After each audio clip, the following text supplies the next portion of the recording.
Hi there, that's me. Whenever a team talks about using a story, I can't help but become seduced. I get giddy. Would they use a cold open? Would they go Greek style? Anything but opening with a team chart. Don't start with a team chart. Everyone does that. Reality has a way of coming in, I'm afraid. Even when the finalist conversation kicks off with a killer story, the bulk of the presentation happens in the argument or body sections. This is why you, the subject matter experts, are the most important part of the conversation. What's wrong with you? I just wanted to see how long you could hold your breath before you black out. And this is why you need to captivate your audience in ways that might seem unorthodox. This is Lesson 3, the body.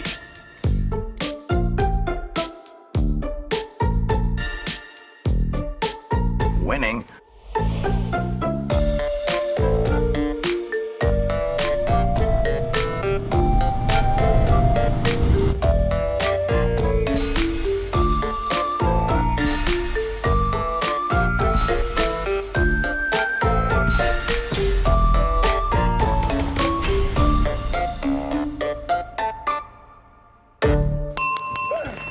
Excuse me, everyone, if I could have your attention, please. Here's where we're at so far.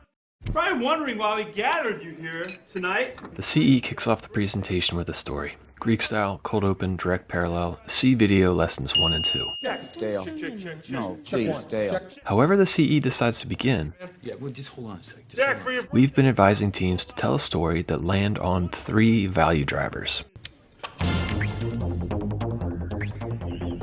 The story and those 3 value drivers do a lot of heavy lifting. For our purpose in Lesson 3, the value drivers reinforce the theme and establish the organizing principle. And that's a word I want you to remember for this lesson. The theme is outward-facing, meaning the theme is for the audience, and it's through the theme that a lot of the persuasion and neuroscience stuff happens. The organizing principle is inward-facing, meaning for us, the team. We use the 3 value drivers to organize our talking points. If one of us is just itching to speak about XYZ, and if XYZ is not related to one of the value drivers, then that is a tangential talking point. The CE should tell you to omit XYZ from your script. Save it for a follow-up, or maybe it can be addressed in the Q&A.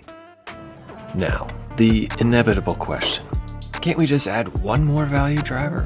Then there will be a pylon. Someone else will chime in, yes, of course, it's not a bad thing to add more value. Next thing you know, you've got 5 value drivers and a theme for each one, and it all ends up on one slide. What are you looking at? Huh? 5 value drivers with 5 different themes. Where does it end?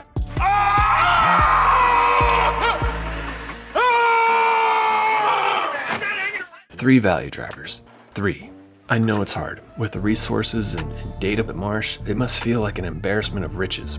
We have so much at our disposal, so much at our fingertips that it must be overwhelming to pick just one resource over the other. But imagine what it feels like to be on that receiving end, a fire hose. And that's why I'm bringing this up now, because you will need to work with the CE to establish and define the value drivers. This, obviously, will help the CE decide which kind of story to tell. When the CE has delivered the 3 value drivers, the handoff to you begins. Our ask of you, the subject matter experts, is threefold. And a tangent for a second here, sidebar. Notice the theme here in Lesson 3? Think in groups of 3. It's called a triad. 3 things. It's a rhetorical device and it goes all the way back to the Greeks. Alright, so the ask. Make 3 points, use clear transitions, end with a kicker. First, distill your entire script into 3 points.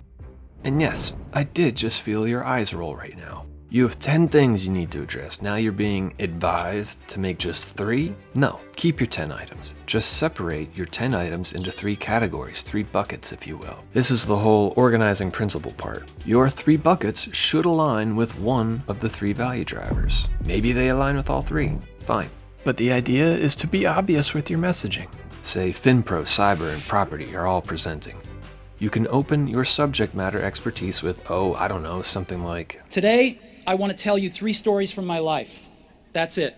No big deal.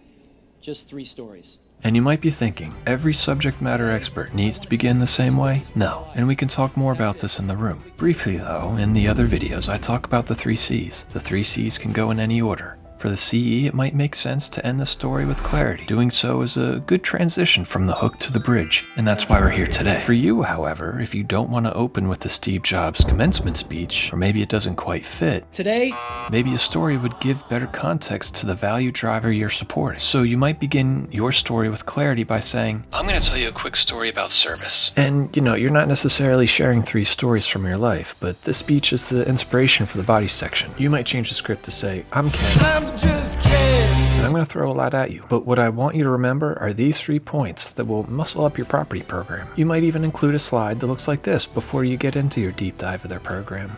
This sets the foundation for how they're about to receive the data from your deep dive, because in a deep dive, a story might pull you out of the moment. A story might break the flow of important information.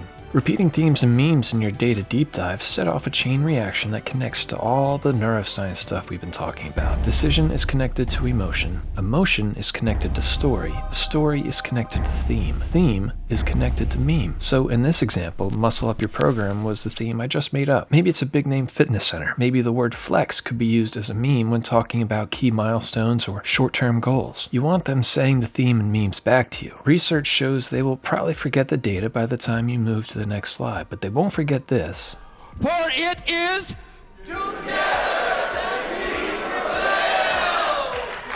And they won't forget how you made them feel. Repeating the theme and meme allows you to stay in your deep dive, allows you to be informative while simultaneously, and maybe even surreptitiously, empowering you to be persuasive. Second, use clear transitions. Let the audience know when you have pivoted. We'd be foolish to think the audience is hanging on our every word, but the mind drifts. Help them out. the first story is about connecting the dots. My second story is about love and loss. My third story is about death. Third,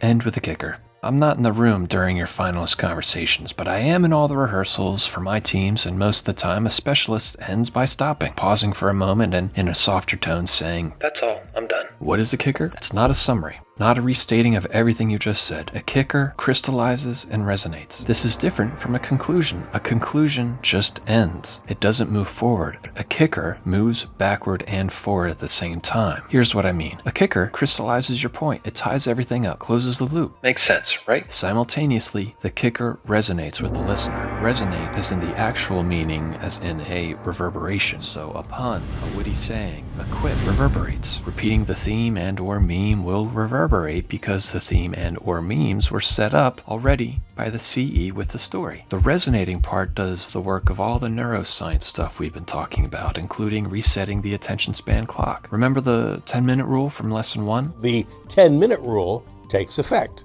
Something that resonates still rings, right? So a kicker moves forward by ringing in the heads of the audience simultaneously while solidifying what you just said, backwards and forwards. About the old attention span, we need to simplify our slides. But the data is important. Data is the name of the game. Yes, I say, keep the data, spread the love. Is that a meme? Leave the gun.